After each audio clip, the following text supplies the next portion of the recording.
안녕하세요. 반갑습니다. 김영교TV의 김영교입니다. 오늘은 최근 12월 16일에 발표한 부동산 대책에 대해서 잠깐 이야기해 볼까 합니다. 문재인 정부가 들어서면서 노무현 정부 시절 부동산 정책을 그대로 답습하리라 예상은 했지만 12.6 대책은 우려의 수준을 넘어 심각하게 걱정할 정도로 잘못된 방향으로 가고 있는 듯 합니다. 15억을 넘는 아파트에 대한 주택담보대출을 전면 금지한다는 내용은 헌법재판소의 판단을 받게 되었으며 다른 내용들도 국민의 기본권을 침해한다는 우려가 나오고 있으며 또한 위헌 소지가 있다는 데다 시행 후 피해가 고스란히 국민들한테 돌아갈 수 있다고 지적을 합니다. 집을 구매할 때 대출이 필요하지 않는 사람은 아마도 그렇게 많지 않을 겁니다. 아마 대부분의 사람들은 대출을 받을 겁니다. 그러나 강남 부자들 상당수는 대출을 받지 않는다고 합니다. 즉 강남 부자는 15억을 넘는 주택을 자신의 현금으로 샀다는 얘기겠죠.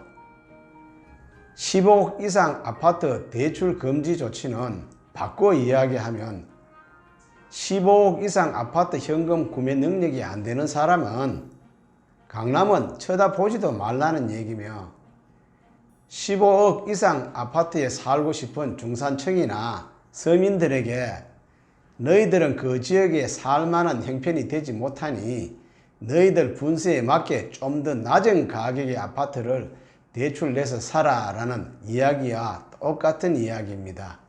지난해 주요 시중 은행들이 취급한 주택담보대출 중 15억이 넘는 주택에 대한 비율이 3에서 5% 정도의 미비한 수준인 것으로 나타났습니다. 즉 부자들은 현금 구매를 했다는 이야기죠. 정부는 자산이 9억 미만, 9억에서 15억, 또 15억 이상의 세 종류의 잣대를 대놓고 대출 금지 및 대출 규제를 하고 있습니다. 현 정부의 상당수의 고위공직자들은 이미 강남뿐만이 아니라 세종시 등의 부동산을 소유하고 있으며 본인들이 살고 있는 15억 이상 아파트가 몰려있는 특정 지역에 자산이나 연봉이 일정 수준 이하의 사람들은 아예 진입을 하지 못하도록 진입장벽을 세워놓은 거나 마찬가지입니다. 정작 사회주의 국가에서 일반 국민은 못 먹고 못 사는 데 비해 고위공직자, 즉 공산당원들은 일반 국민들과는 달리 차별화된 안정된 급여를 받고 있으며 좋은 집을 소유하고 있으며 소위 잘 먹고 잘 사는 것을 볼 수가 있는데 우리나라가 사회주의 국가도 아닌데 어찌 자유민주주의인 우리나라에 이런 일이 일어난단 말입니까? 물론 국가와 사회 전체를 위해 일부 개인의 자유가 구속되는 부분은 부정하는 것은 아니며 다만 특권적인 안정적인 삶을 위해 다수의 국민이 피해보는 일이 있어서는 안 된다는 것입니다. 자유민주주의 사회에서 누구나 어느 지역에서든 거주할 권리가 있으며 국가는 국민의 거주의 자율권을 국가에 피해가 되지 않는 선에서 최대한 국민을 도와야 할 의무가 있습니다. 그러나 정부는 12.16 부동산 대책의 목적을 투기 세력을 근절한다고는 표면적 이유를 대고 있으나 실제로는 대출 금지를 통해 중산층 및 서민들의 부자 동네 진입을 원칙적으로 차단함으로써 그들, 고위공직자들, 부자들이 살고 있는 동네의 급을 유지함과 동시에 대출 한도를 급에 맞추어 조절해 주어 비슷한 부류들이 모여 살 수 있도록 해줌으로써 부자와 중산층, 서민 구도로 갈라놓았습니다. 집은 누구나 쉽게 사고 팔 수 있도록 하여 내가 원하는 곳에 거주할 수 있는 거주의 자유를 존중해 주어야 합니다. 하지만 정부는 특정 지역에는 완전 대출 금지를 통해 진입할 수 없도록 하여 거주의 자유를 침해하고 있으며 개인의 자금 능력을 고려한 대출을 위해 LTV 주택담보대출 비율, DTI 총부채 상환 비율, DSR 채무 상환 비율 등이 있음에도 불구하고 10억 아파트 구매 시 완전 대출 금지라는 것은 분명 문제의 소지가 있다고 생각합니다.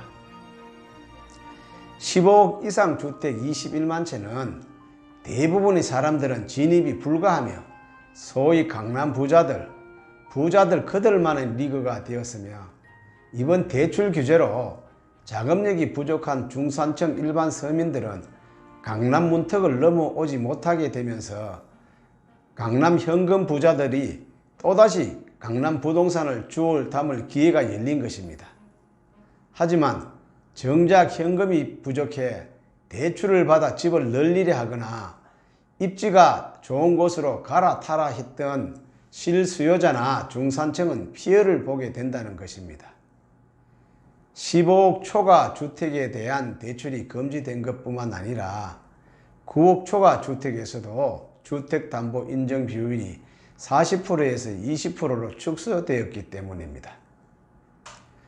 부동산 대책의 목적이 투기 세력을 막는 목적이라면 그렇다면 아파트 구매와 동시에 무조건 최소 2년 의무거주 이 조건 하나면 됩니다. 이게 바로 실수요자를 위한 정책이 아닌가요?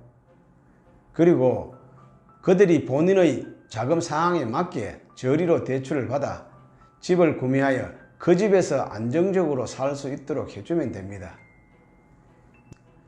미래 세대의 행복한 인생 출발점은 안정적인 주거 확보에서 시작됩니다.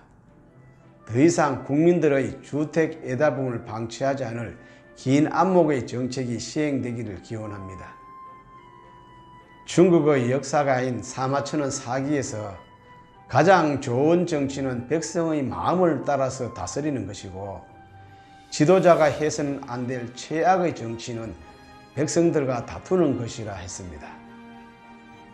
문재인 대통령이 부동산 투기와 전쟁을 선언하면서 추가 대책으로 채권 입찰제, 주택 거래 허가제, 재건축 연화 강화 등 규제를 더욱더 강화하겠다고 하는데 규제가 더 많으면 많을수록 여러 혼란으로 오히려 시장은 더 왜곡된 길로 갈 수 있다는 것을 명심하시기 바랍니다.